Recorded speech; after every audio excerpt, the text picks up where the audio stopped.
વાંચવાની અગવડ અનુભવતા પ્રજ્ઞાચક્ષુઓ સહિત સૌ કોઈને માટે ગુજરાત વિશ્વકોશ ટ્રસ્ટનો નવતર પ્રયાસ શ્રાવ્ય સામાયિક વિશ્વ વિહાર, મુદ્રક, પ્રકાશક અને તંત્રી કુમારપાળ દેસાઈ, સંપાદન પ્રીતિ શાહ, શ્રાવ્ય સંપાદન જે.બી. કવિ અને આર.પી. સોની. તો રજૂ કરીએ છીએ ગુજરાત વિશ્વકોશ ટ્રસ્ટનું પ્રતિમાસ પ્રગટ થતું સંપર્કપત્ર સામાયિક વિશ્વ વિહાર.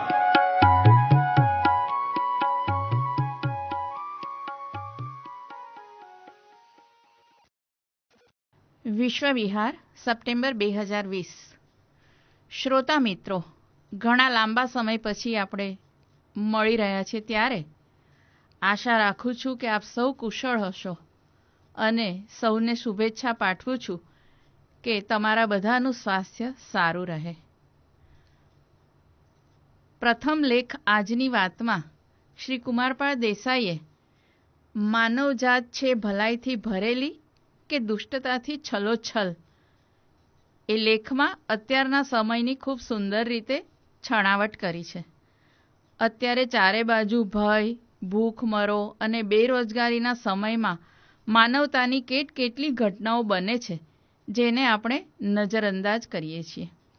માનવ પ્રકૃતિની શુભ ભાવનાઓ દર્શાવતી ઘટનાઓ એમણે આ લેખમાં ઉજાગર કરી છે અને એ ખરેખર બહુ એક સમજવા જેવી વાત છે. તો એને સ્વર આપ્યો છે પ્રીતિ શાહે. આજની વાત. માનવજાત છે ભલાઈથી ભરેલી કે દુષ્ટતાથી છલોછલ. કોરોના મહામારીના આ દુષ્મ કાળમાં ચોતરફ ભય, ભૂખમરો, બેરોજગારી અને આત્મહત્યાની ઘટનાઓ જાણવા મળે છે. કોઈને આ મહામારીની પાછળ ચીની ષડયંત્રની આશંકા જાય છે, તો કોઈને માનવજાતિની પ્રાણી હત્યાની ક્રૂર વૃત્તિ કારણભૂત લાગે છે. સવાલ એ ઉઠે છે કે શું મનુષ્ય જાતિના સ્વભાવમાં જ ભીરુતા, દુષ્ટતા અને દાનવની વૃત્તિઓ છુપાયેલી છે કે પછી એનામાં અભય, પરોપકાર અને માનવતાનું પ્રાધાન્ય રહેલું છે? માણસજાત મૂળે સ્વભાવે સારી છે કે નઠારી, એવો સવાલ ઊભો થાય છે. આપણે આપણી ચોપાસ દુર્ઘટનાઓ, અત્યાચારો, બળાત્કારો, છેતરપિંડી કે પછી હત્યા, લૂંટ કે શોષણની વાતો વાંચીએ કે સાંભળીએ છીએ. રાજસત્તાઓની જોહુકમી કે અમેરિકાના પ્રમુખની બેવચનીથી અકળાઈએ છીએ. એમ લાગે કે આ ધૃષ્ટ બનેલી માનવજાત કેટલી વિશ્વાસપાત્ર છે. સોશિયલ મીડિયા આને ચગાવે છે. ટેલિવિઝન આવી ઘટનાઓથી પોતાની ટીઆરપી વધારતું રહે છે અને નાની દુર્ઘટનાને મોટી અને બિહામણી હોનારત રૂપે રજૂ કરે છે. કોરોના મહામારી સમયે કોઈ એક હોસ્પિટલની બેદરકારી, કોઈ ડૉક્ટરે ઉઘરાવેલી જંગી ફી કે પછી આ મહામારીની ગંભીરતાને અવગણીને બેદરકારીથી જીવતા લોકોની વાતથી તમારું મન ખીચોખીચ ભરાઈ ગયું છે. આવે સમયે માનવતાની કેટલીય ઘટનાઓને આપણે નજરઅંદાજ કરી છે. સૌરાષ્ટ્રના બોટાદ શહેરના રેડક્રોસ દ્વારા અનાજ અને ચીજવસ્તુઓની કીટ વહેંચતી વખતે એવું પણ બન્યું કે ગરીબી અને લોકડાઉનને કારણે જેમના ઘરમાં અનાજની તાતી જરૂરિયાત હોય તે પણ કહે કે મને નહીં પણ સામે રહેતા કુટુંબને તમે પહેલાં મદદ કરો, કારણ કે એમને આની વધુ જરૂર છે. ક્યારેક એવું પણ બનતું જોયું કે અતિ વૃદ્ધ સ્ત્રી પુરુષને વિનામૂલ્યે ટિફિન આપવા જાય ત્યારે રોજ આખું ટિફિન લેતા વૃદ્ધ દંપતીઓ એમ કહેતા કે અમને અડધું ટિફિન આપો, અમે એમાં ચલાવી લઈશું, પણ અન્ન વિના લોકડાઉનને કારણે બહાર જઈ શકતા નથી એવા મારા ગરીબ પાડોશીને અડધું ભોજન આપો. એકવાર થોડી રકમના કવર વહેંચવામાં આવતા હતા ત્યારે એક ભાઈને એમના વિસ્તારના 20ને બદલે ભૂલથી 21 કવર આપી દીધા. થોડી જ વારમાં એ ભાઈ દોડતા આવીને કહ્યું, એક વધારાનું કવર પાછું આપી ગયા. કોરોના મહામારીના સમયમાં કેટલાય ડૉક્ટરો, નર્સો અને સેવાભાવીઓએ પ્રાણની પરવા કર્યા વિના કામ કર્યું છે. સુરતમાં કોરોનાના કહેર વિશે સતત સમાચારો હજી પણ વાંચીએ અને સાંભળીએ છીએ. પણ આ સુરતના ભરતભાઈ શાહ, કે જેમની છાંયડો સંસ્થાને કારણે ભરતભાઈ છાંયડો તરીકે જાણીતા છે, એમણે સુરતમાં ઝૂંપડવાસીઓ અને કારીગરોને 55 લાખ ફૂડ પેકેટ આપ્યા. તે આપણે જાણીએ છીએ ખરા? દરેક બહેન 5 રોટલી આપે એવી એમની અપીલમાં 26,000 બહેનોએ નામ નોંધાવ્યા હતા. તે પ્રગટેલા સદભાવનું શું? 120 કાર્યકર્તા સાથે 1,320 સેન્ટરમાંથી રોજની 2.5 લાખ રોટલીઓ એકત્રિત થતી હતી એ વિક્રમની કેટલાને જાણ છે? વળી કોરોના મહામારીના આ કાળમાં માત્ર પખવાડિયાની અંદર એમના 3 સગા ભાઈઓનું અવસાન થયું, છતાં આજ સુધી એમનું સેવા કાર્ય વણથંભ્યું ચાલુ રહ્યું છે. એની રોજે રોજ મહામારીની ખબરો વાંચનારને કેટલી જાણ છે? જેમ કોરોના વોરિયર્સ જોવા મળ્યા, તે જ રીતે આ મહામારીના ભરડામાં જકડાયા બાદ એની સામે પોઝિટિવ રહીને જંગ ખેલનારા પણ જોવા મળ્યા. આવી કેટલીય માનવ પ્રકૃતિની શુભ ભાવનાઓ દર્શાવતી ઘટનાઓ અજાણી રહી જાય છે અને માત્ર કોરોનાની મહામારીના આંકડાઓથી માનવ ચિત્તને પ્રતિદિન આઘાત આપવામાં આવે છે. આ સંદર્ભમાં કોઈએ વળી આલ્બેર કામુની પ્લેગની મહામારી પર લખાયેલી ધ પ્લેગ નવલકથાને યાદ કરી, તો કોઈએ એવા વેબિનાર કરીને ચર્ચા કરી કે સાહિત્યમાં જુદા જુદા પ્રકારની મહામારીનું કેવું વર્ણન પ્રાપ્ત થાય છે. કોઈએ એવો વેબિનાર કર્યો નહીં કે ભૂતકાળમાં આવા સંકટ સમયે સંઘર્ષ કરીને કેટલા લોકોએ હિંમત, સાહસ, પરોપકાર કે સમર્પણ કર્યા છે તેની વાત કરીએ. હકીકત એ છે કે આજે માનવ દ્રષ્ટિ જેવી થઈ ગઈ છે કે એને માનવ સ્વભાવની ઉજળી બાજુઓમાં રસ નથી, પણ દુર્વૃત્તિના અંધારનું ઘેરું આલેખન કરવામાં એને મજા આવે છે અને તે વધુ રસપ્રદ, રોમાંચક અને નફાદાયી લાગે છે. આનું પરિણામ શું આવે છે? પરિણામે લોકો વિચારે છે કે માનવજાત એ દુર્યોધનના અહંકારથી, શકુનીની શટતાથી અને દુશાસનની દુષ્ટતાથી છલોછલ ભરેલી છે અને એના પર અણધારી આફત આવે ત્યારે એની એ મલિન, કુટિલ અને સ્વાર્થપરાયણ વૃત્તિ બહાર પ્રગટ થતી હોય છે. પરંતુ આપણે એ વિચારતા નથી કે ભારત જેવો મેળા, ઉત્સવ, મહોત્સવ અને ધર્મસ્થાનોથી ખીચોખીચ તેમજ વ્યક્તિ વચ્ચે પરસ્પરની પ્રત્યક્ષ સ્નેહગાંઠથી દ્રઢ રીતે બંધાયેલો દેશ પણ લોકડાઉનનું પાલન કરી શકે છે. સામાન્ય સંજોગોમાં જે અશક્ય લાગે છે તે શક્ય કરી શકે છે. કલ્પના કરો કે ધર્મના સિદ્ધાંતોનું પાલન ન થઈ શકે અને ક્યાંક તો એનાથી તદ્દન વિરોધી રીતે રહેવું પડે તો પણ એ સ્વીકારી લે છે. સવાલ એ છે કે સાનુકૂળ થવાની લોકશક્તિની પ્રશંસા કેમ આપણે કરી શકતા નથી? પ્રજાની આવી ક્ષમતા આપણને કેમ દેખાતી નથી? આ કઠિન સમયે બનેલી થોડીક દુર્ઘટના કે બેદરકારીને જ આપણે કેમ યાદ રાખીએ છીએ? અરે, સમગ્ર વિશ્વના અબજો લોકોએ સમય આવ્યે પોતાની રહેણીકરણીમાં કેવા ધરમૂળથી ફેરફાર કરી નાખ્યા છે. તો પછી એ વિચારવું જોઈએ કે માનવ સમૂહનો મોટો ભાગ એ દુર્યોધન, શકુની કે દુશાસન નથી, પરંતુ શ્રીકૃષ્ણ, યુધિષ્ઠિર કે અર્જુન સમાન છે. કચ્છના ભૂકંપ સમયે ગુજરાતની સેવાભાવી સંસ્થાઓએ એવા કાર્યો કર્યા કે સમય જતાં એ કચ્છ નવો વિકાસ સાધી શક્યું. ગુજરાત વિશ્વકોશ ટ્રસ્ટે પ્રકાશિત કરેલા શ્રી બિપિનભાઈ ભટ્ટે લખેલા 2 હાથની મથામણ પુસ્તકના પાને પાને પરોપકાર અને માનવતાની સુવાસ અનુભવવા મળે છે. આપત્તિના સમયે કૌભાંડ કરનાર કે પ્રજાના નાણાંનો વ્યય કરનાર ભ્રષ્ટાચારીઓની ઘણી ન્યૂઝ સ્ટોરી મળે છે, પણ એક સંનિષ્ઠ અધિકારી લોકકલ્યાણની ભાવના સાથે કેવા અદ્ભુત કામો કરી શકે છે તેના તરફ આપણી નજર જાય છે ખરી? કોઈ પણ આપત્તિ સમયે સમગ્ર જગતમાં આજે નિસ્વાર્થ સહકાર, પરોપકાર અને સહયોગ જોવા મળે છે. એક સમયે માત્ર એ પ્રદેશની કે રાજ્યની સેવાભાવી સંસ્થાઓ જે તે રાજ્યમાં સેવા કાર્ય કરતી હતી, એ પછી દેશમાં એક રાજ્ય બીજા રાજ્યની આપત્તિના સમયે મદદ આપવા માટે દોડવા લાગ્યું. બિહારના પૂરગ્રસ્તની સહાય કે ચેન્નાઈના સુનામીની સહાય કરવા માટે ગુજરાતે કેવો સહયોગ આપ્યો હતો અને આજે તો એ એક દેશ દૂર દૂરના બીજા દેશને એની આફતના ટાણે મદદ કરવા દોડી જાય છે. માત્ર દુર્ભાગ્ય એટલું છે કે આ મહામારી જગતમાં ફેલાય તે માટે ગ્લોબલાઇઝેશનને આપણે દોષ દઈએ છીએ. પરંતુ એ ગ્લોબલાઇઝેશનને કારણે ઇથોપિયા જેવા દેશોનો ભૂખમરો દુનિયા નજરો નજર નિહાળે છે અને એની મદદે દોડી જાય છે. તે સારું પાસું આપણને દેખાતું નથી. જૈન દર્શનમાં ધર્મની વત્થુ સહાઓ ધમ્મો એવી વ્યાખ્યા મળે છે. એટલે વસ્તુનો મૂળ સ્વભાવ તે ધર્મ, અર્થાત માણસનો મૂળ સ્વભાવ તો અત્યંત ઉમદા છે.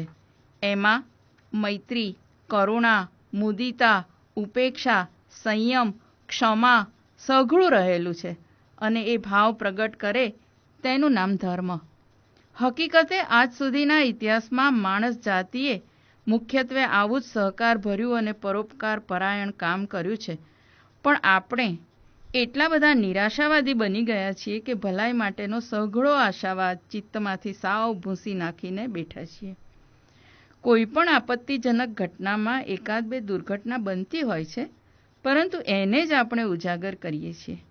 એને આપણે આપણું વાસ્તવિક દર્શન માનીએ છીએ, જે હકીકતે અપૂર્ણ અને અવાસ્તવિક દર્શન છે. આ સંદર્ભમાં નેધરલેન્ડની યુનિવર્સિટી ઓફ ગ્રોનિંજનના સામાજિક માનસશાસ્ત્રના અધ્યાપક ટોમ પોસ્ટમસે નોંધ્યું છે કે એના વિદ્યાર્થીઓને વારંવાર એક સવાલ કરે છે. એ પૂછે છે કે તમે ધારો કે એક વિમાનને ઇમરજન્સી લેન્ડિંગ કરવું પડે છે અને એના 3 ટુકડા થઈ જાય છે. વિમાનની કેબિનમાં બધે ધુમાડા ફેલાઈ જાય છે અને દરેકને લાગે છે કે આમાંથી આપણે તત્કાળ બહાર નીકળી જવું જોઈએ. આવે સમયે શું બને? આવે સમયે પહેલા પ્રકારના મુસાફરો પોતાની બાજુના મુસાફર તરફ ફરીને એને પૂછશે કે તમને કોઈ મુશ્કેલી તો નથી ને? Are you okay? અને જેમને સહાયની જરૂર હોય તેવા બાળકો, વૃદ્ધો અને દિવ્યાંગોને વિમાનમાંથી પહેલાં બહાર ઉતારશે અને આ રીતે તદ્દન અજાણ્યા મુસાફરો માટે પણ પોતાનો પ્રાણ આપવા તૈયાર થઈ જાય છે. બીજા પ્રકારના લોકો એવા હશે કે જે કોઈપણ ભોગે માત્ર પોતાની જાતને બચાવવાનો જ વિચાર કરશે. ચોતરફ ભય, દોડાદોડ અને અફરાતફરી મચી જશે. ધક્કા મુક્કી થવા લાગશે અને એમાં રહેલા બાળકો, વૃદ્ધો અને દિવ્યાંગો કોઈના પગ નીચે કચડાઈ જશે. આ બંને પ્રકારના માનવીઓમાંથી આપણે કયા પ્રકારના માનવી છીએ? એવો સવાલ તમને પૂછવામાં આવે તો શું? સામાજિક માનસશાસ્ત્રના અધ્યાપક ટોમ પોસ્ટમસ કહે છે કે 97% લોકો બોલી ઉઠશે કે આપણે બીજા પ્રકારના માનવીઓ છીએ, જ્યારે હકીકત એ હોય છે કે આમાંથી લગભગ મોટા ભાગના પહેલા પ્રકારના માનવીઓ હોય છે. આપણે 1913ની 15મી એપ્રિલે નોર્થ એટલાન્ટિક મહાસાગરમાં વહેલી સવારે ટાઇટેનિક જહાજની દુર્ઘટના વિશે જાણીએ છીએ. ટાઇટેનિક ફિલ્મ પણ જોઈ હશે.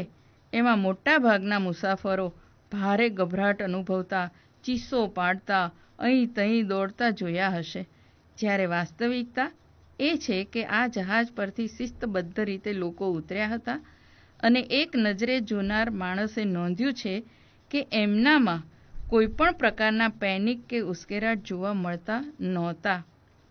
કોઈ ભયથી ચીસો પાડતા નહોતા અને કોઈ હાંફળા ફાંફળા થઈને આમ તેમ દોડતા નહોતા. ત્યારે સવાલ એ છે કે આ માનવજાત મૂળભૂત રીતે કેવી પ્રકૃતિ ધરાવે છે? ભલાઈથી ભરેલી કે દુષ્ટતાથી છલોછલ?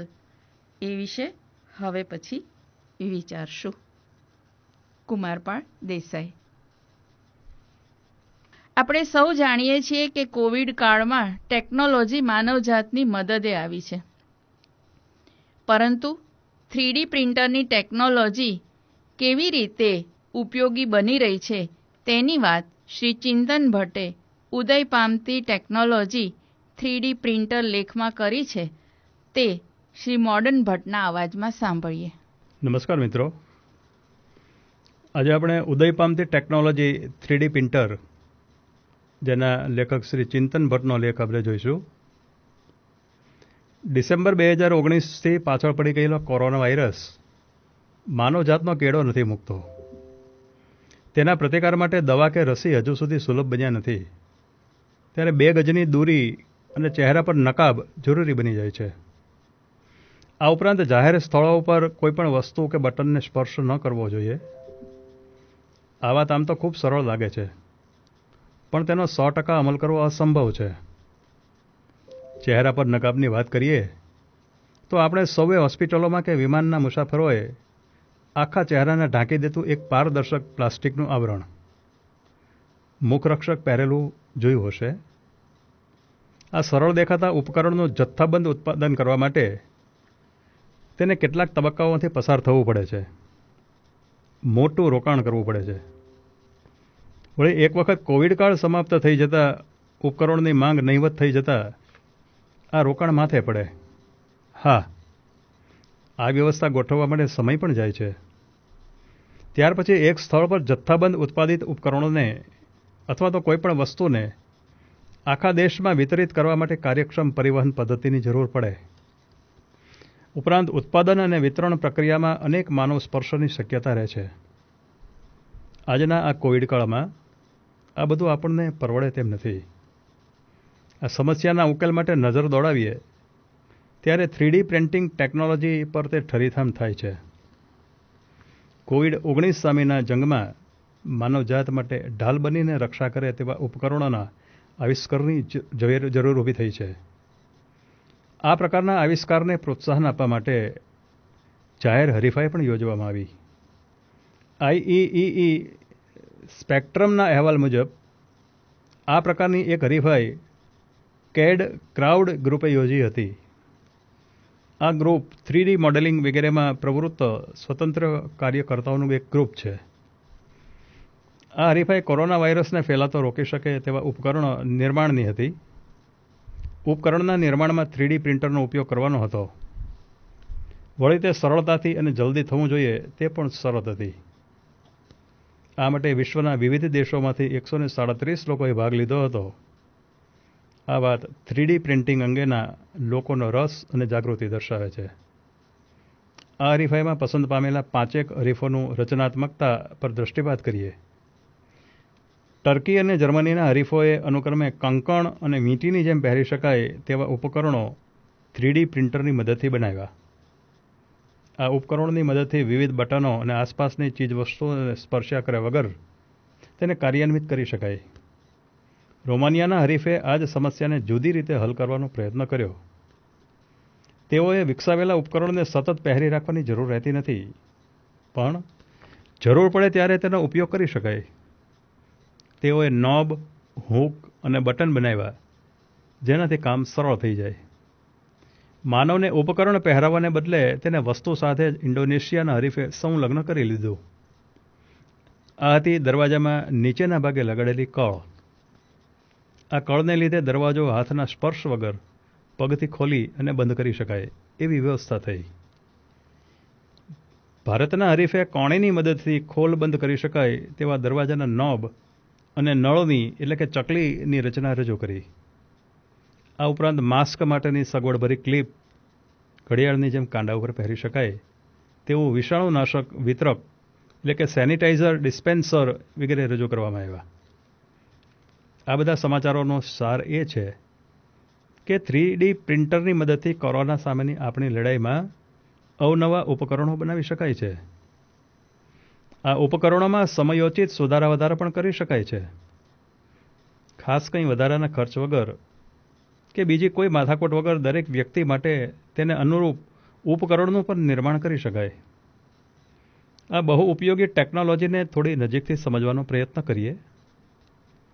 જે લેખ અત્યારે તમે વાંચી રહ્યા છો તે દ્વિપરિમાણીય છે. પારંપરિક છાપકામ 2 પરિમાણમાં એટલે કે લંબાઈ અને પહોળાઈમાં થાય છે. સિનેમા કે ટીવીના દ્રશ્યો પણ દ્વિપરિમાણીય હોય છે. કેટલીક વિશિષ્ટ યુક્તિઓ અજમાવીને દ્વિપરિમાણીય દ્રશ્યમાં ઊંડાઈનું ત્રીજું પરિમાણ ઉમેરીને તેને ત્રિપરિમાણીય દ્રશ્ય તરીકે દર્શાવી શકાય છે. પણ આ તો આભાસી ત્રિપરિમાણ થયું. આભાસી ત્રિપરિમાણીય છાપકામને બદલે સાચોકલું ત્રિપરિમાણીય એટલે કે લંબાઈ, પહોળાઈ અને ઊંડાઈવાળું ચિત્ર છાપી શકાય તો એ ખરા અર્થમાં ત્રિપરિમાણીય છાપકામ એટલે કે 3D પ્રિન્ટિંગ કહેવાય. છેલ્લા 4 દાયકાથી 3D પ્રિન્ટિંગ કે સ્ટીરિયોલિથોગ્રાફી નામે ઓળખાતી ટેકનોલોજી વિકસી રહી છે. હવે તો તેણે સારું એવું કાઠું કાઢ્યું છે અને ઘણી જગ્યાએ ઉપલબ્ધ પણ છે. આ ટેકનોલોજી દ્વારા ખરા અર્થમાં ત્રિપરિમાણીય છાપકામ શક્ય બને છે. અહીં છાપકામ કે પ્રિન્ટિંગ શબ્દ કદાચ ગૂંચવાડો પેદા કરશે. આ ટેકનોલોજી દ્વારા કોઈ માધ્યમ પર છાપકામ નથી થતું, પણ ઇચ્છિત સામગ્રીના એટલે કે દ્રવ્યના ઘન નમૂનાઓ તૈયાર કરી શકાય છે. જાણે કે નાનકડું કારખાનું જ જોઈ લો. હા, પણ તે કારખાનામાં થતા ઉત્પાદનનો વિકલ્પ નથી. કારખાનામાં થતું જથ્થાબંધ ઉત્પાદન ઝડપી અને સસ્તું હોય છે. કમ્પ્યુટર અને ઇન્ટરનેટના આ જમાનામાં દુનિયાના એક છેડા પર ડિઝાઇન કરેલી કોઈ પણ વસ્તુ દુનિયાના બીજા છેડા પર વાસ્તવિક સ્વરૂપે અવતરણ પામી છે. પારંપરિક રીતે જોઈએ તો કોઈ પણ વસ્તુ બનાવવા માટે સામગ્રીને, ઉદાહરણ તરીકે લાકડું અને ધાતુ, છોલીને ઘસીને યોગ્ય ઘાટ આપવામાં આવે છે, એટલે કે સામગ્રીની બાદબાકી કરવામાં આવે છે. જ્યારે 3D પ્રિન્ટિંગમાં એક પછી એક સ્તર ઉમેરીને ઘાટ રચવામાં આવે છે. અહીં સામગ્રીનો સરવાળો થાય છે. સુરેખ અને ચોક્કસ માપની ત્રિપરિમાણીય વસ્તુ પારંપરિક રીતે બનાવવા માટે મહિનાઓ નીકળી જાય છે, જ્યારે સ્ટીરિયોલિથોગ્રાફીની મદદથી આ કામ કલાકોમાં પાર પડી જાય છે. અલબત્ત દ્વિપરિમાણીય પ્રિન્ટરની સરખામણીમાં તો આ ધીમું જ લાગશે. 3D પ્રિન્ટર બનાવતી વિવિધ કંપનીઓ આ કામ માટે જુદી જુદી યુક્તિઓ અજમાવતી હોય છે. આ માટેના નમૂનારૂપ સિદ્ધાંત અને ટેકનોલોજી ઉપર એક નજર નાખીએ. ખાસ પ્રકારના સોફ્ટવેર એટલે કે કમ્પ્યુટર એલાઇડ ડિઝાઇન CAD અથવા એનિમેશન મોડેલિંગ સોફ્ટવેર દ્વારા રચાયેલા વસ્તુના નમૂનાને અનેક પાતળા એટલે કે 0.1 મિલીમીટર આભાસી આડછેદમાં ક્રોસ સેક્શનમાં પરાવર્તિત કરવામાં આવે છે. આ આડછેદોને એક પછી એક નીચેથી ઉપર તરફ શ્રેણીબદ્ધ ગોઠવતા જઈને નમૂનાનો સંપૂર્ણ હુબહુ આકાર રચાય છે. આ માટે નમૂનાની ડિઝાઇનને એટલે કે કમ્પ્યુટર પ્રોગ્રામને કમ્પ્યુટર દ્વારા મશીન સાથે સંલગ્ન કરવામાં આવે છે. મશીનને પ્રિન્ટર તરીકે પણ ઓળખવામાં આવે છે. પ્રિન્ટરના 4 મુખ્ય ભાગ હોય છે. તેમાં એક ટાંકીમાં મોટા જથ્થામાં પ્રવાહી ફોટોપોલિમર ભરેલું હોય છે. ફોટોપોલિમર પારદર્શક પ્રવાહી પ્લાસ્ટિક છે. અલબત્ત જરૂરિયાત મુજબ આ સામગ્રી જુદી પણ હોઈ શકે. હા, તો નમૂનાની રચનામાં વપરાતી સામગ્રી ખાસ રીતે તૈયાર કરવામાં આવે છે, જેનું સંયોજન ગુપ્ત રાખવામાં આવે છે. ટાંકીની અંદર એક છિદ્રાળું પ્લેટફોર્મ ડૂબેલું હોય છે. વસ્તુ નિર્માણની ક્રિયા વખતે છાપતી વખતે આ પ્લેટફોર્મ ઉપર નીચે સરકે છે. અહીં પારજાંબલી લેસર સ્ત્રોતની એક મુખ્ય ભૂમિકા રહે છે. એ કહેવાની ભાગ્યે જ જરૂર છે કે આખીય પદ્ધતિના સંચાલન માટે કોમ્પ્યુટરને કામે લગાડાય છે. CAD પ્રોગ્રામની સહાયથી જે નમૂનો તૈયાર કર્યો હોય તેને મશીન સાથે સંલગ્ન કરવામાં આવે છે. એક અન્ય સોફ્ટવેર CAD નમૂનાને એકદમ પાતળા સ્તરમાં પરિવર્તિત કરે છે. સ્તરની ભૌમિતિક રચના પ્રમાણે પ્રવાહી પ્લાસ્ટિક ફોટોપોલિમર પારજાંબલી કિરણોના સંસર્ગમાં આવતા જ સખત થઈ જાય છે. સંસર્ગમાં આવતા લેસર પુંજનો આકાર કમ્પ્યુટર નિયંત્રિત કરે છે. આમ સખત થતા ફોટોપોલિમરનો આકાર પરોક્ષ રીતે કમ્પ્યુટર વડે નિયંત્રિત થાય છે. એક સ્તર તૈયાર થઈ જાય એટલે છિદ્રાળું પ્લેટફોર્મ થોડું એટલે કે 0.1 મિલીમીટર નીચે તરફ સરકે છે અને ફરી પાછી એ જ પ્રક્રિયાનું પુનરાવર્તન થાય છે. પણ આ વખતે સ્તરનો ભૌમિતિક આકાર પણ અલગ હોઈ શકે. બધા જ સ્તર માટે પ્રક્રિયા પૂર્ણ થતાં જ રચાયેલા નમૂનાને કાઢી લઈ સાફ કરી પારજાંબલી કિરણોની ભઠ્ઠીમાં પકવવાથી તે વધુ મજબૂત બને છે. આ ટેકનોલોજી ડિજિટલ લાઇટ પ્રોસેસિંગ એટલે કે DLP તરીકે તેમને ઓળખાય છે.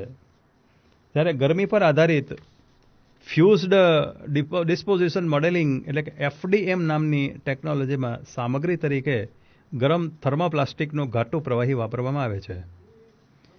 પ્રક્રિયાને અંતે જે નમૂનો તૈયાર થાય છે તે પ્લાસ્ટિકનો હોય છે. આ વાત પરથી એ વાત તો સ્પષ્ટ છે કે જે વસ્તુની સામગ્રી પ્રવાહી સ્વરૂપે ઉપલબ્ધ હોય, જેમ કે પોલિમર, રબર, સિલિકોન રબર વગેરે તે વસ્તુનું 3D પ્રિન્ટરથી નિર્માણ કરવું વધુ સરળ છે. પ્રાથમિક કક્ષાનું 3D પ્રિન્ટર લગભગ 20,000 રૂપિયામાં ઉપલબ્ધ છે. ઉદય પામતી આ ટેકનોલોજી અત્યારે કદાચ ખર્ચાળ લાગશે, પરંતુ જીવનના વિવિધ ક્ષેત્રોમાં તેની ઉપયોગિતા વિશાળ છે. અત્યારના સમયમાં જ્યારે આપણને ઉપકરણોની તાત્કાલિક જરૂર છે, ત્યારે 3D પ્રિન્ટિંગનું મહત્વ વધી જાય છે. એક અહેવાલ મુજબ ન્યૂયોર્કમાં રોજના 20,000 મુખ્ય રક્ષક એટલે કે ફેસ શિલ્ડ 3D પ્રિન્ટરથી તૈયાર કરવામાં આવ્યા હતા. યાદ કરો કે જ્યારે વર્ષ 1450માં પ્રિન્ટિંગ પ્રેસ શોધાયું ત્યારે કોઈએ નહીં ભાખ્યું હોય કે તે માનવ જીવનનું એક અભિન્ન અંગ બની જશે. તેવી જ રીતે બની શકે કે ભવિષ્યમાં ચશ્માની ફ્રેમ, જૂતા, હૃદયના વાલ્વ, પ્લાસ્ટિકના વિવિધ પુર્જાઓ જેવી અનેક વસ્તુઓ 3D ટેકનોલોજી દ્વારા નિર્મિત થતી થઈ જશે. ચિંતન ભટ્ટ. આજે એવો એક પણ દિવસ નહીં હોય કે જ્યારે શિક્ષણને લગતા સમાચાર ન આવ્યા હોય, કાં તો ટેલિવિઝનમાં કે અખબારમાં. બાળકો, વાલીઓ, પરીક્ષાઓ, ફીનું ધોરણ, પરિણામ, આ બધા પ્રશ્નોની વારંવાર ચર્ચા આ મીડિયાઓમાં આવે છે. સમગ્ર દેશ જેની આતુરતાથી રાહ જોઈ રહ્યો હતો તે શિક્ષણ નીતિ જાહેર થઈ છે અને તાજેતરમાં એના 66 પાનાનો દસ્તાવેજ જાહેર કરવામાં આવ્યો છે. એની વાત ગુજરાત વિદ્યાપીઠના કુલનાયક ડૉક્ટર અનામિક શાહે નવી શિક્ષણ નીતિ 2020 અને ભાષા શિક્ષણ એમાં કરી છે. આ શિક્ષણ નીતિમાં માતૃભાષાનું શું મહત્ત્વ છે એટલું જ દર્શાવવામાં આવ્યું છે અને એને સ્વર આપ્યો છે ડૉક્ટર અલ્પા શાહે. સાંપ્રત નવી શિક્ષણ નીતિ 2020 અને ભાષા શિક્ષણ. સમગ્ર દેશ જેની આતુરતાભરી રાહ જોતો હતો તે નવી શિક્ષણ નીતિ 2020 અંગેનો 66 પાનાનો દસ્તાવેજ પ્રસ્તુત કરવામાં આવ્યો. છેલ્લા કેટલાક સમયથી નવી શિક્ષણ નીતિ સંદર્ભે ચર્ચા વિચારણા, પરિસંવાદો અને વૈચારિક મંથનો ચાલતા હતા. આ સંદર્ભમાં પહેલા 450 પૃષ્ઠનો વિસ્તૃત છણાવટ કરતો એક મુસદ્દો તૈયાર કરવામાં આવ્યો. એ મુસદ્દા પર સમગ્ર દેશમાં વિચાર વિમર્શ થયો. આ અંગે 2 લાખ જેટલા સૂચનો પ્રાપ્ત થયા અને અંતે તાજેતરમાં એ અંગેનો 66 પાનાનો દસ્તાવેજ જાહેર કરવામાં આવ્યો. આ નવી રાષ્ટ્રીય શિક્ષણ નીતિ 2020ના અનેક પાસાઓ છે, પણ અહીં આપણે એમાં રજૂ થયેલા ભાષા અને ભાષાના શિક્ષણ વિશેના મુદ્દાઓ પર દૃષ્ટિપાત કરીએ. એક મહત્ત્વની બાબત એ છે કે આ શિક્ષણ નીતિમાં એવું સ્પષ્ટ કરવામાં આવ્યું છે કે બાળકો તેની માતૃભાષા અથવા સ્વભાષામાં કે ઘરેલું ભાષામાં જે શિક્ષણ પ્રાપ્ત કરે તે તેને માટે શ્રેષ્ઠ ગણાય. આ સર્વસ્વીકૃત મુદ્દાની કેટલીક મહત્ત્વની બાબતો જોઈએ. આ નીતિમાં ઉપરનો સર્વસ્વીકૃત મુદ્દો ધ્યાનમાં લઈને નીચે બાબતો વિશે નોંધ કરવામાં આવી છે. એવું સ્પષ્ટ કરવામાં આવ્યું છે કે 1. 5મા ધોરણ સુધી અને શક્ય હોય તો 8મા ધોરણ અને એ પછી પણ શિક્ષણનું માધ્યમ સ્થાનિક ભાષા, પ્રાદેશિક ભાષા કે માતૃભાષામાં રહે તે આવશ્યક છે અને જ્યાં સંભવિત હોય ત્યાં સ્વભાષામાં શિક્ષણ આપવામાં આવે. 2. સ્વભાષામાં શિક્ષણ આપવાની બાબત ખાનગી અને સરકારી શાળાઓમાં સમાનપણે લાગુ પાડવામાં આવશે. 3. આ માટે આવશ્યક એવા વિજ્ઞાન વિષય સહિતના ઊંચી ગુણવત્તાના પાઠ્યપુસ્તકો સ્વભાષામાં ઉપલબ્ધ કરવામાં આવશે. 4. બાળકોની બોલચાલની ભાષા અને શિક્ષણના માધ્યમ વચ્ચે કોઈ પણ અવકાશ એટલે કે ગેપ રહેતો હશે તો તે દૂર કરવામાં આવશે. 5. જ્યાં સંભવિત હશે ત્યાં બોલચાલની ભાષા ઉપરાંત દ્વિભાષી શૈક્ષણિક સામગ્રી મટીરિયલ્સ પૂરી પાડવામાં આવશે, જેથી માધ્યમનો પ્રશ્ન દૂર થાય. તમામ ભાષાને ઉચ્ચ ગુણવત્તા સાથે શીખવવામાં આવશે અને ભાષાને માત્ર શિક્ષણના માધ્યમ કે સાધન તરીકે જોવાની દ્રષ્ટિ નહીં રાખવામાં આવે. 6. 2 થી 8 વર્ષના બાળકો ખૂબ ઝડપથી ભાષા શીખી શકે છે. તેથી એને આનંદદાયક રીતે અને વાતચીતના માધ્યમથી કે પછી વાંચન અને ત્યારબાદ લેખિત સ્વરૂપમાં માતૃભાષા શીખવવામાં આવે. 7. ધોરણ 3 એટલે કે 8 વર્ષ કે તેથી ઉપરના વય જૂથમાં વધારાની ભાષાઓને શીખવા માટેની વૃત્તિ વિકસિત થઈ શકે છે. 2 પ્રાદેશિક ભાષામાં મોટી સંખ્યામાં ભાષા શિક્ષકોની નિયુક્તિ કરવા માટે સમગ્ર દેશમાં રાજ્ય અને કેન્દ્ર સરકારે ભગીરથ પ્રયાસો કરવા જરૂરી છે. ખાસ કરીને બંધારણની 8મી અનુસૂચિના સંદર્ભમાં વિવિધ ભાષાઓ અંગે આ કાળજી લેવી આવશ્યક બને છે. 8. અત્યારની ભાષા જે તે રાજ્યમાં ચાલુ રહે તે બંધારણની જોગવાઈ સાથે સુસંગત છે અને બહુભાષી સ્વરૂપ દેશ માટે હિતાવહ છે. પણ આ નીતિમાં સમાંતરે કોઈ ભાષા લાદવામાં નહીં આવે એવું પણ નિર્દિષ્ટ કરવામાં આવ્યું છે. 9. ધોરણ 6 કે 7માં જ વિદ્યાર્થીઓને એક કે વધુ ભાષા બદલવાની સ્વતંત્રતા રહેશે.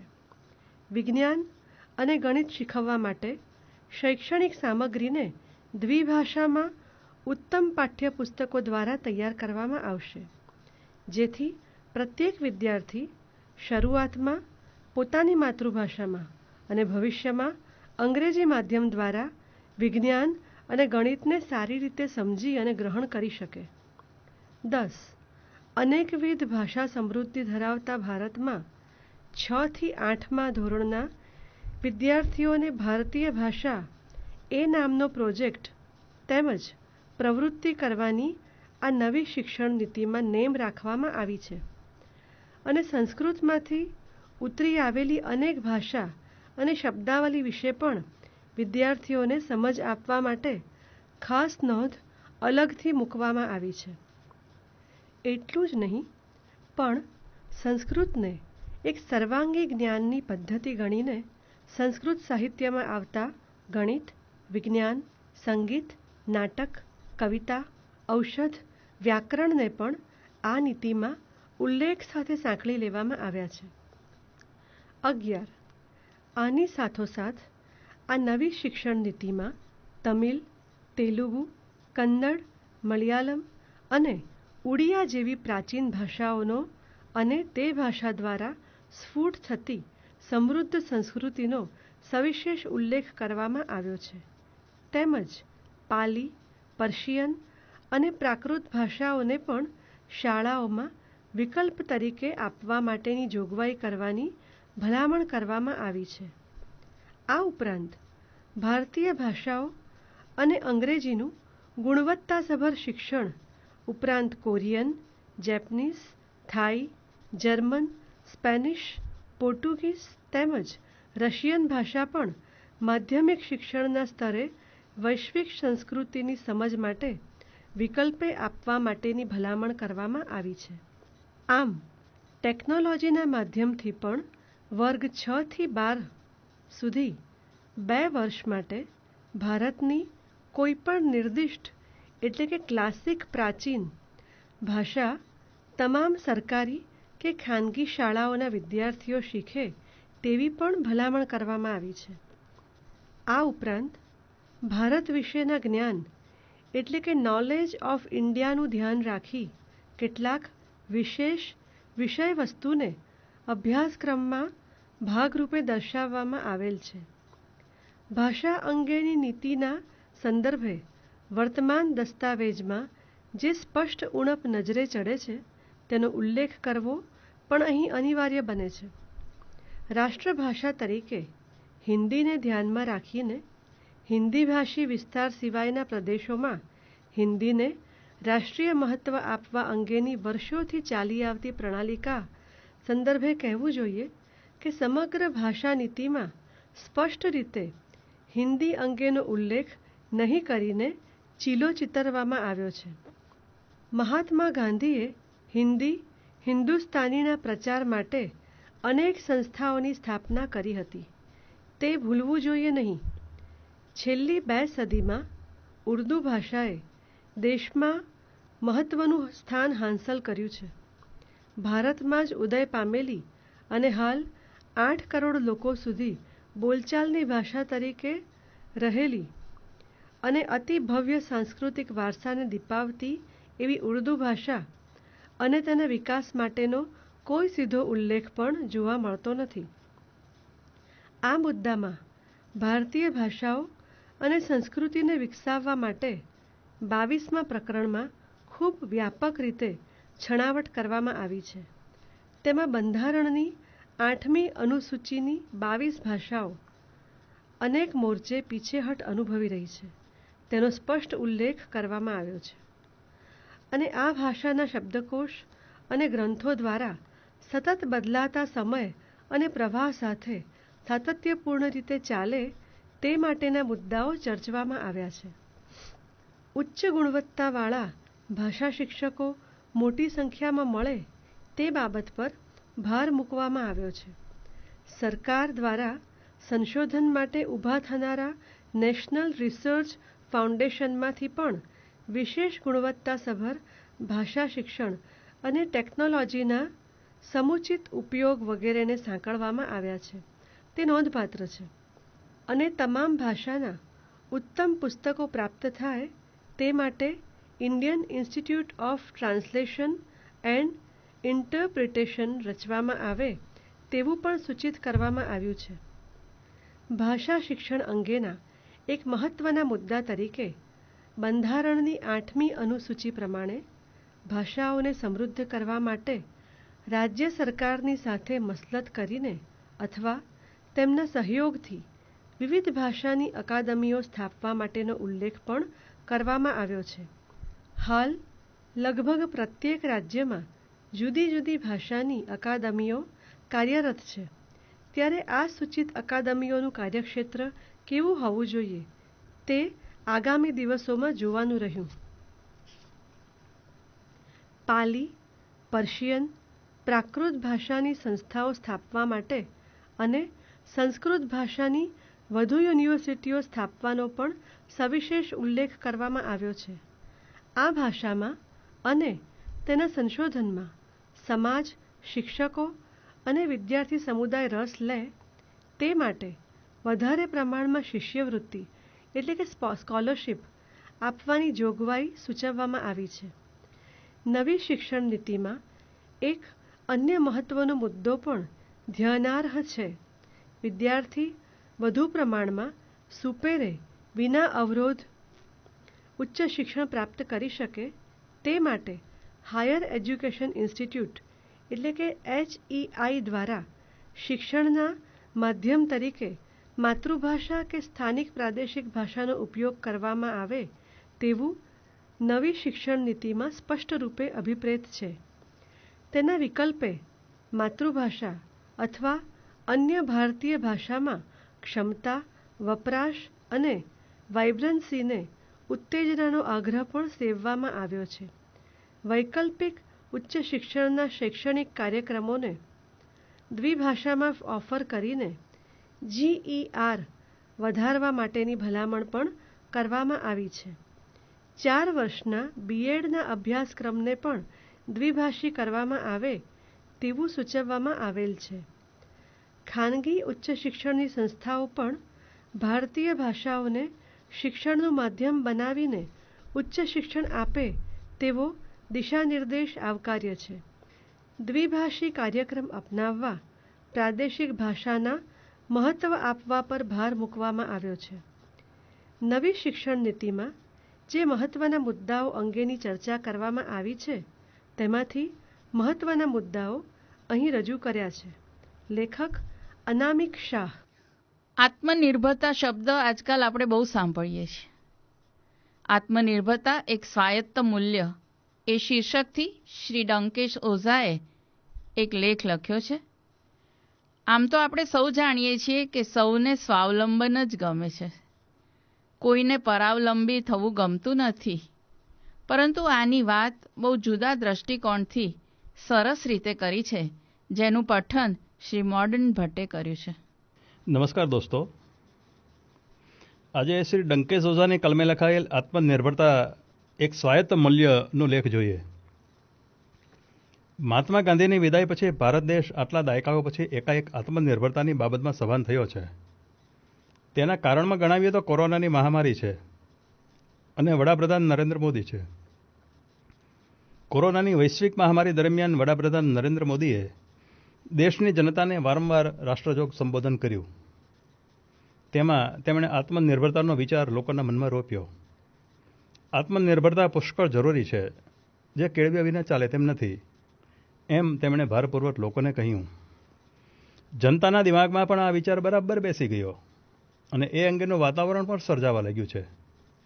જાત પર નિર્ભર રહેવું એવું તો દરેક વ્યક્તિ ઈચ્છે. કોઈને બીજા પર આધારિત રહેવું પસંદ હોતું નથી. માત્ર સંજોગો જ એને મજબૂર બનાવતા હોય છે. જે કંઈ આપબેળ થઈ શકે તે કરવાની પ્રત્યેક વ્યક્તિને ઈચ્છા હોય જ છે. તેમ છતાં પરાધીનતા વ્યાપી વળતી હોય છે. આવા સંજોગો વ્યક્તિ, સમાજ, દેશ માટે કેમ પેદા થાય છે, એના વિશે નવેસરથી વિચારવાની જરૂર છે. આપણે જાણીએ છીએ કે આપણો દેશ સદીઓ સુધી પરાધીન રહ્યો છે. એટલે કે આપણા પર અન્ય પ્રજાઓએ રાજ કર્યું છે. બીજા પર આધારિત રહેવું પડે તેનાથી પણ પરાધીનતાથી મનસ્થિતિ વધુ કફોડી હોય છે. આખી પ્રજા, આખો સમાજ, આખો દેશ જ્યારે પોતાનું સત્વ ગુમાવી દે, લડવાની શક્તિ ગુમાવી દે, શક્તિ હોય પણ સંગઠન ન હોય, સાધનો ન હોય, સાધનો હોય તો તે બીજા કરતાં ઉતરતી કક્ષાના હોય, આવી બધી સ્થિતિનું નિર્માણ થાય ત્યારે અંતે પ્રજા મજબૂરીથી પરાધીન બનતી હોય છે. આ પરાધીનતાની અસર બહાર દેખાય તે કરતાં આંતરિક વધુ હોય છે. અંદરથી તે આપણને કોરી ખાય છે. ઉદયથી કોરી ખવાયેલું વૃક્ષ પછી સહેલાઈથી ધરાશાયી કરી શકાય છે, અથવા તો ક્યારેક આપોઆપ નમી પડે છે કે નષ્ટ થાય છે. પ્રજાનું અને દેશનું પણ આવું જ છે. આ પ્રક્રિયા એકાએક બનતી લાગે. કોઈએ હુમલો કર્યો અને આપણે હારી ગયા એવું લાગે. પણ આપણને નિર્માલ્ય કરી દેનારી, નિર્બળ પુરવાર કરનારી પ્રક્રિયા આંતરિક રીતે લાંબા સમયથી ચાલતી હોવી જોઈએ, અન્યથા આવું પરિણામ એકાએક આવે નહીં. આમ આત્મનિર્ભરતા એ કદાચ આધ્યાત્મિક બાબત છે. જે આત્મા હણાયો હોવા છતાં શરણે ગયો નથી, તેને બેઠો કરવાની વાત છે. તેને ઊંચે લઈ જવાની વાત છે. તેને ઉદાત્ત બનાવવાની વાત છે. ભારતીય સંસ્કૃતિ અને શાસ્ત્રો મુજબ આત્મા તો હણાયો નથી, એ માત્ર રૂપાંતર પામે છે. રૂપાંતર પામતું જે શાશ્વત તત્વ છે તેના પર નિર્ભર રહેવાની વાત છે. અંદરની એ તાકાતને ઓળખવાની વાત છે. એવી જ તાકાત એકમાં છે તો બીજાનામાં પણ હોઈ શકે છે. એ દાવે સંગઠિત થઈને એકજૂટ થવાની પણ વાત છે. વિશ્વનો ઇતિહાસ જોઈએ તો હારેલી પ્રજા, પાછી પડેલી પ્રજા, પરાધીન થયેલી પ્રજા આવી આત્મિક સંગઠિત શક્તિને કારણે જ ફરી બેઠી થઈ શકે છે અને ટકી ગઈ છે. એક નાનકડા જાપાનનો જ દાખલો લો. બીજા વિશ્વયુદ્ધ દરમિયાન તેના 2 નગરો ઉપર અણુબોમ્બ ઝીકાયા. પ્રજા હેરાન પરેશાન થઈ ગઈ. બધું નષ્ટ થઈ ગયું. સમય જતાં જાપાન ફરી બેઠું થયું. ત્યાં રોજે રોજ અમેરિકાને ગાળો ભાંડવામાં આવતી નથી કે અમેરિકાને કાયમી દુશ્મનની કક્ષાએ સ્થાપી દેવામાં આવ્યું નથી. એ તો ટટ્ટાર ઊભું છે પોતાના સાચુકલા રાષ્ટ્રવાદ પર. પોતાના દેશનું નીચાજોણું થાય એવું કશું તેનો નાગરિક કરતો નથી. એનામાં એવી ભાવના જાગૃત છે કે આમ કરવાથી મારા દેશનું સારું નહીં દેખાય, માફ કરજો, પણ ભારતના લોકોનું દેશાભિમાન આઝાદીના આટલા સમય પછી પણ જાપાનની કક્ષાએ પહોંચ્યું નથી. આપણી સંસ્કૃતિ ભવ્ય છે, એની ના પાડી શકાય તેમ નથી. પરંતુ જાપાનમાં જે વ્યવહાર પ્રવાસી પરદેશીને અનુભવાય છે તે ભારતની પ્રજા કેળવી શકી નથી. પશ્ચિમ સુધી જવાની જરૂરત જ નથી. આ આપણી નજીકના પૂર્વના દેશનો જ દાખલો છે. મહાત્મા ગાંધી આ બધું બરાબર સમજી ચૂક્યા હતા અને પોતાના અનેક કાર્યક્રમો દ્વારા દેશને બેઠો કરવા ઈચ્છતા હતા. પ્રજામાં આત્મવિશ્વાસ ઊભો કરવા માગતા હતા. માત્ર રાજકીય આઝાદી નહીં, પણ વ્યક્તિની આઝાદી દ્વારા સ્વરાજ આવી શકે, જેમાં કોઈ કોઈના પર રાજ ન કરે એવું વાતાવરણ સર્જાય, એવું ઊંચું સ્વપ્ન મોહનદાસ કરમચંદ ગાંધીએ જોયું હતું. આઝાદી પછી જવાહરલાલ નહેરુએ પોતાની સમજ મુજબ આ જ પ્રક્રિયાને વેગ આપ્યો હતો અને દેશને આત્મનિર્ભર બનાવવાના સપના તેમણે પણ જોયા હતા. માણસને સફળતા ન મળે એ જુદી વાત છે, પણ એની દિશા ખોટી હોય તો પરિણામ કદી સવળું જ ન જ આવે. એ દૃષ્ટિએ જોઈએ તો ગાંધી સરદાર નહેરુમાં વિચારોની વ્યાપક એકતા હતી. કોઈ કોઈનાથી પ્રભાવિત થાય તેવા ન હતા અને તાબે થવાની વાત તો એકેયને સ્વીકાર્ય જ ન હતી. અંગ્રેજો પાસેથી આપણે અસહકાર અને અહિંસાથી આઝાદી મેળવવી એટલે જ ઇંગ્લેન્ડ કે અંગ્રેજ પ્રજા આપણી દુશ્મન નથી. આઝાદી મેળવવા દુશ્મનાવટનું વાવેતર કરવામાં આવ્યું ન હતું. માત્ર એટલો જ સંદેશ અપાયો હતો કે એક પ્રજા બીજી પ્રજા પર આધિપત્ય સ્થાપે અને તેને કાયમી બનાવે, એ વાત કોઈ પણ પ્રજા માટે સારી નથી. ગાંધીએ આઝાદીની લડતની સાથોસાથ શાશ્વત અને વૈશ્વિક માનવીય મૂલ્યોનું સ્થાપન પણ કર્યું. પરિણામે પ્રજાને એક દિશા મળી, એક ધ્યેય પણ મળ્યું. માનવ સમાજે કયો ઊંચો ધ્યેય હાંસલ કરવાનો છે અને આઝાદી તો તેનું એક પગથિયું માત્ર છે, તેનો સમગ્ર પ્રજાને અહેસાસ કરાયો. ગાંધીએ કદી આત્મનિર્ભર શબ્દ વાપર્યો નથી. એમણે સ્વદેશી નામનો સમાનાર્થી શબ્દ જ કાયમ પ્રયોજ્યો છે. છેક 1926માં યંગ ઇન્ડિયાના એક લેખમાં ગાંધીએ લખ્યું છે કે સ્વદેશીના નામે કોઈપણ પરિસ્થિતિમાં દરેક પરદેશી વસ્તુનો ત્યાગ કરવો એવું મેં ક્યારેય કલ્પ્યું નથી. સ્વદેશીની સાદી વ્યાખ્યા આ છે: દેશના ઉદ્યોગોના રક્ષણ માટે, ખાસ કરીને જે ઉદ્યોગ સિવાય હિંદ કંગાળ બની જાય એમ છે એવા ઉદ્યોગોના રક્ષણ માટે દેશમાં બનેલી વસ્તુઓનો ઉપયોગ કરવો આવશ્યક હોય ત્યાં પરદેશી વસ્તુઓને બદલે તેમનો ઉપયોગ કરવો. તેથી મારા અભિપ્રાય પ્રમાણે તો સ્વદેશીની જે વ્યાખ્યામાં બધી જ પરદેશી વસ્તુઓનો તે ગમે તેટલી લાભદાયક હોય અને કોઈને દરિદ્ર બનાવતી ન હોય તો પણ તે પરદેશી છે, તેટલા ખાતર જ બહિષ્કાર કરવાનો હોય, એ સ્વદેશીની સંકુચિત વ્યાખ્યા છે. અમેરિકન કવિ અને નિસર્ગ પ્રેમી હેનરી ડેવિડ થોરો, સમયગાળો છે 1817થી 1862, ને આત્મનિર્ભર થવાનો એક વિચાર આવ્યો, જેને વ્યવહારમાં અમલમાં મૂકવા તે 2 વર્ષ જંગલમાં વૃક્ષ પર માંચડો બાંધીને રહ્યા. એ બધા અનુભવો એમની જગવિખ્યાત કૃતિ વોલ્ડન, સમયગાળો 1854માં નોંધાયેલા છે. એક આડવાત પણ નોંધી લઈએ કે નાગરિક અસહકારનો વિચાર ગાંધીને થોરોમાંથી મળેલો. આત્મનિર્ભરતા એક એવું સ્વાયત્ત મૂલ્ય છે જે કશાનું કોઈનું વિરોધી નથી. એ કેળવવામાં આવે તો એનો ફાયદો બધાને છે, નુકસાન કોઈને નથી. આજના સમયમાં આપણે કોઈ પણ બાબતે પક્ષાપક્ષીની રીતે જોતા થઈ ગયા છીએ. એ દૃષ્ટિએ આત્મનિર્ભરતાને જોવાની જરૂર નથી. એને સાપેક્ષ રીતે જોવાની પણ જરૂર નથી. એ એક એવી ભાવના છે જે કેળવવાથી જીવન અર્ધાંગળ ઊંચું આવે છે. એમાં કોઈને નીચા પાડવાની વાત નથી, પોતાની જાતને ઊંચે લઈ જવાની વાત છે. વાસ્તવિક અને સાંપ્રત પરિસ્થિતિ આપણને કંઈક કરવા પ્રેરે અને એનો કંઈક ફાયદો દેખાય એ સાવ સ્વાભાવિક વાત છે. પણ આત્મનિર્ભરતાના વિચારને એવો સંકુચિત બનાવીને સીમિત રીતે જોવાની જરૂર નથી. એને એક વિકાસના મૂલ્ય તરીકે ચરિતાર્થ કરવાની જરૂર છે. એ વિકાસ માત્ર ભૌતિક નહીં હોય, પરંતુ વ્યક્તિ, સમાજ, દેશને સર્વાંગી રીતે ઊંચે લઈ જનાર હશે. આવો આપણે આત્મનિર્ભરતા શબ્દમાં રહેલા સૂક્ષ્મને, સત્વને, ભાવનાને સાચા અર્થમાં સમજીએ અને શક્ય હોય તેટલી રીતે એને વ્યવહારમાં આચરવાનો પ્રશસ્ય પ્રયાસ કરીએ. આજનું વાતાવરણ આત્મનિર્ભરતાને માટે સીધું અનુકૂળ નથી. તમે સ્વાશ્રયી બનો તો લોકો અર્થકારણ અને રોજગારીને વિઘાતક છો એમ પણ કહેવાના. સમાજ અને દેશ એમ વર્તે તો વૈશ્વિકીકરણના વિરોધની અને સંકીર્ણતાની ગાળ પડે એમ પણ બને. પરંતુ આગળ કહ્યું તેમ આ તો એક શાશ્વત મૂલ્ય છે જેને સાપેક્ષપણે મૂલવવાની કોઈ જરૂર નથી.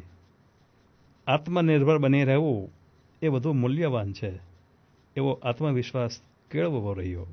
ડંકેશ ઓઝા. શ્રી વસંતભાઈ ગઢવી આપણા લોક સાહિત્યના ઊંડા અભ્યાસી છે. એમની પાસેથી અવારનવાર ઉત્તમ સંતો અને કવિઓના ચરિત્રો મળે છે. આજે અહીં શુભ સંસ્કારોનો સ્તંભ શીર્ષકમાં કવિરાજ પિંગળશીભાઈનું ચરિત્ર આલેખ્યું છે, જેને સ્વર મળ્યો છે શ્રી જસુભાઈ કવિનો. લોક સાહિત્ય શુભ સંસ્કારોનો સ્તંભ. કવિરાજ પિંગળશીભાઈને શ્રદ્ધાંજલિ આપતા ઝવેરચંદ મેઘાણીએ તારીખ 8/3/1939ના રોજ પોતાની જન્મભૂમિ અખબારની કોલમ કલમ અને કિતાબમાં લખ્યું. તારીખ 4/3/1939 અને ફાગણ સુદ 14ના દિવસે દેવતુલ્ય કવિરાજ પિંગળશીભાઈનો દેહ ભાવનગર મુકામે પડ્યો છે. સાહિત્યનો અખંડ આરાધક દીવડો ઓલવાઈ ગયો છે. જૂનવટના સર્વ શુભ સંસ્કારોનો માનવદેહે વિચરતો સ્તંભ ભાંગ્યો છે.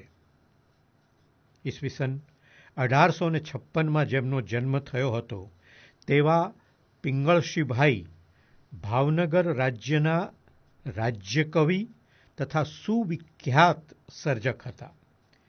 જ્વાજ્વલ્યમાન વ્યક્તિત્વના તો તેઓ સ્વામી હતા જ. મહાકવિ નાનાલાલે કવિરાજના પુત્ર હરદાનભાઈને તારીખ 8/3/1939ના રોજ પત્ર લખીને કવિની સ્મૃતિને વંદન કર્યા. નાનાલાલે લખ્યું, આ અવસાનથી ભાવનગરની કાવ્ય કલગી ખરી પડી છે. ભાવનગર મહારાજાના મુગટમાંથી એક હીરો ખરી પડ્યો છે.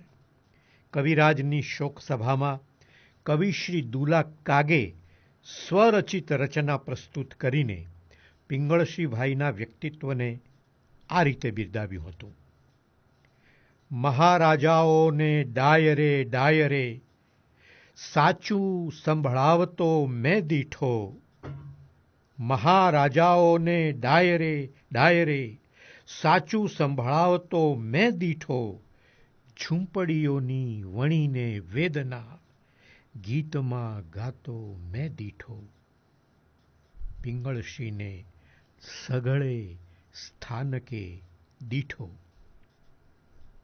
ભાવનગર રાજ્યના રાજ્યકવિ તરીકે પિંગળશીભાઈએ કવિ ઉપરાંત એક ઉદાર ચરિત તથા સંસ્કારયુક્ત વ્યક્તિ તરીકે બહોળી પ્રસિદ્ધિ તથા કીર્તિ મેળવ્યા હતા. તેમનો જન્મ ભાવનગર રાજ્યના સિંહોરમાં થયો હતો.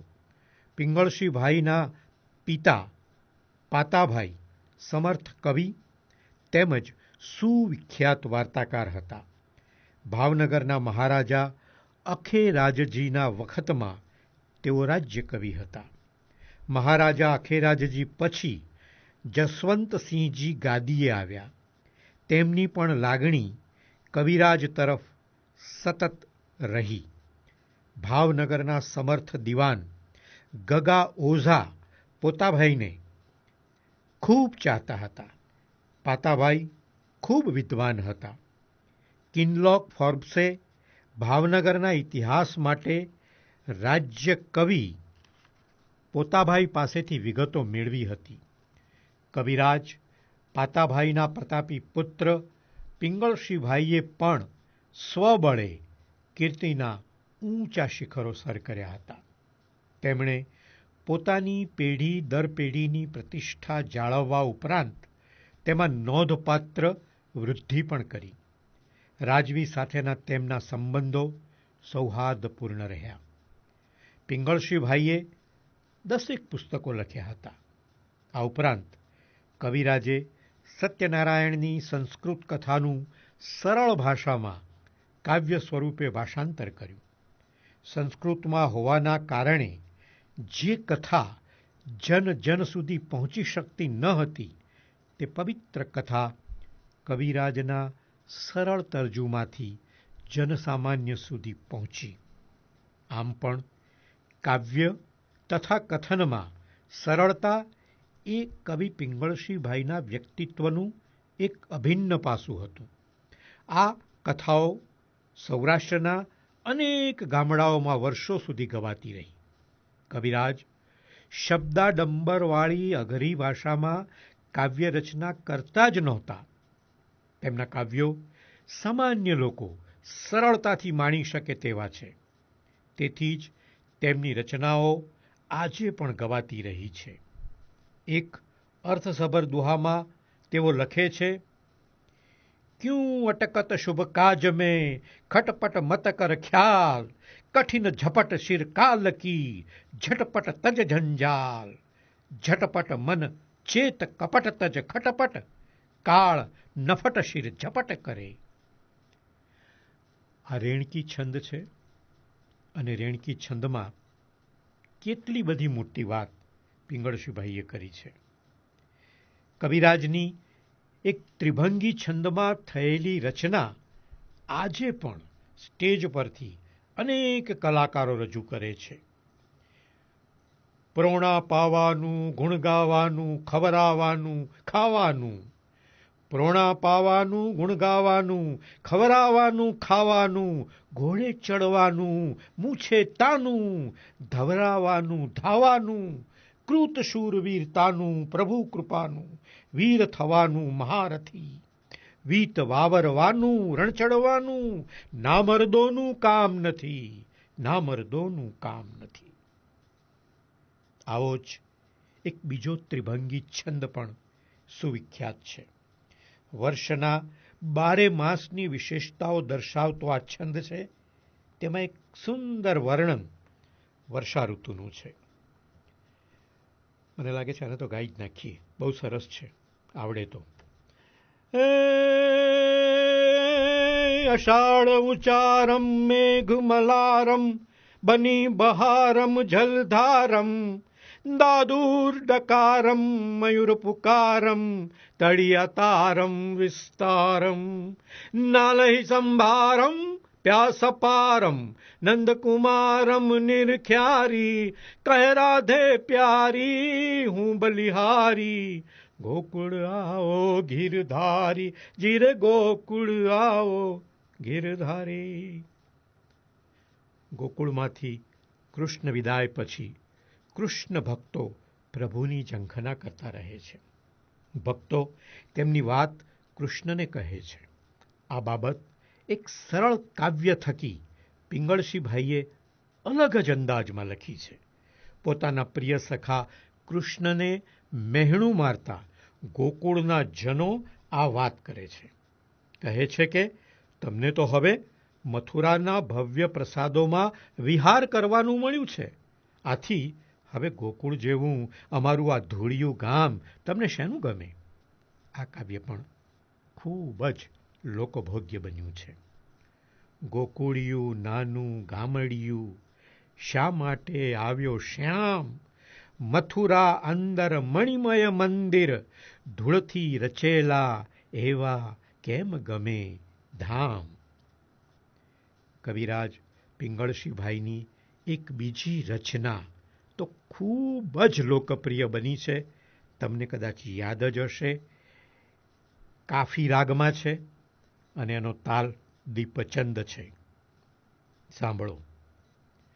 ગજબ હાથે ગુજારીને પછી કાશી ગયાથી શું, ગજબ હાથે ગુજારીને પછી કાશી ગયાથી શું, મળી દુનિયામાં બદનામી પછી નાસી ગયાથી શું. ગજબ હાથે ગુજારીને પછી કાશી ગયાથી શું, ને મળી દુનિયામાં બદનામી ને પછી નાસી ગયાથી શું. દુખી વખતે નહીં દીધું, દુખી વખતે નહીં દીધું પછી ખોટી દયાથી શું. સુકાણા મોલ સૃષ્ટિના અને પછી વૃષ્ટિ થયાથી શું. કવિરાજ પિંગળશીભાઈની સુમધુર સ્મૃતિ ચિરંજીવ છે. કવિરાજની કથનીનું આ બળ ઘણું પ્રભાવી હતું. તેનું એક કારણ તો સાહિત્યની તેમની જન્મદત્ત સૂઝ હતી, પરંતુ બીજું એક મહત્વનું કારણ તેમની ગરિમા તથા ઉદારતાયુક્ત કરણી કે જીવનશૈલી હતા. આ રાજ્ય કવિ રાજ્યની જાહોજલાલીથી મુક્ત રહીને રાજ્યના અનેક ધૂળધોયા લોકોને પારખનારા અને તેમના કાર્યોને ઉદારતાથી બિરદાવતા હતા. જન જન સાથેનો તેમનો સંબંધ અને સંપર્ક રાજવીઓને સાચા અને ન્યાયપૂર્ણ નિર્ણયો કરવામાં દિશા સૂચક બનતો હતો. કવિ પિંગળશ્રી પાતાભાઈ નરેલા ઉજળી પરંપરા અને ઉચ્ચ આચાર વિચારના ધારક, વાહક તેમજ પ્રવર્તક હતા. તેમની લોકભોગ્ય રચનાઓના માધ્યમથી તેઓ આજે પણ જીવંત તથા ધબકતા છે. V.S. ગઢવી.